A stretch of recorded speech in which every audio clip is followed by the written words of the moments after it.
মানুষ মানুষের জন্য, জীবন জীবনের জন্য। মানুষ উপলব্ধি করে অনেক কিছু বলে ফেলে, কিন্তু আমি সব কিছু বিশ্বাস করি না। কেন জানেন? মানুষ বলে না মেয়েদের ঘর বলতে কিচ্ছু হয় না, মেয়েদের ঘর হচ্ছে কবর।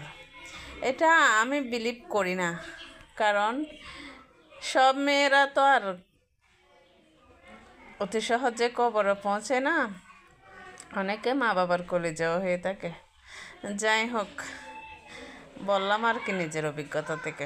এই শীতের সুবাসে যেমন গাদার সমারোহ অ্যাভেলেবেল, তো সব গাদা কি বিয়ে বাড়িতে পৌঁছায় না। কিছু গাদা চিতাতে যায়, কিছু গাদা মন্ত্রী মিনিস্টারের কবরে যায়, কিছু গাদা বিয়ে বাড়িতে যায়, আবার কিছু গাদা ছোটোখাটো অনুষ্ঠানও যায়। তাই সব গাদা সব জায়গায় যায় পৌঁছায় না। সব গাদা জীবনের সৌন্দর্য হয়ে আসে না।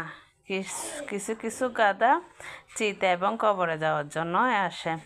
যাই হোক, সব কিছু মিলে যখন ভালো থাকার চেষ্টা করি, তখন একটা না একটা প্রেক্ষাপট ঘটে, এটাই স্বাভাবিক।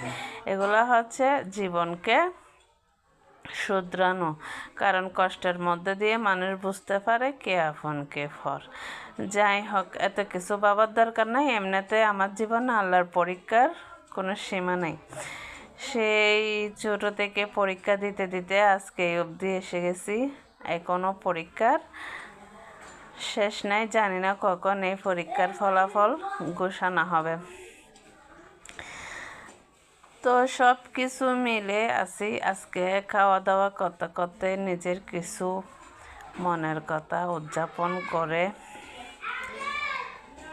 সময়টা এভাবেই কাটাচ্ছি, কারণ কিছু কিছু কথা বললে না মনটাই ফ্রেশ হয়ে যায়।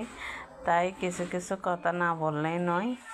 মাঝে মাঝে মানুষের স্বভাবটা এমন হয়ে যায় না, আপন পর হয়ে যায়, পর আপন হয়ে যায়। কারণ বলে না, আপনের চেয়ে পর ভালো, পরের চেয়ে জঙ্গল ভালো। তো মাঝে মাঝে জঙ্গলে গিয়ে একা থাকতেও ভালো লাগে, কারণ তিতা কথার চেয়ে না শোনার শব্দই অনেক ভালো।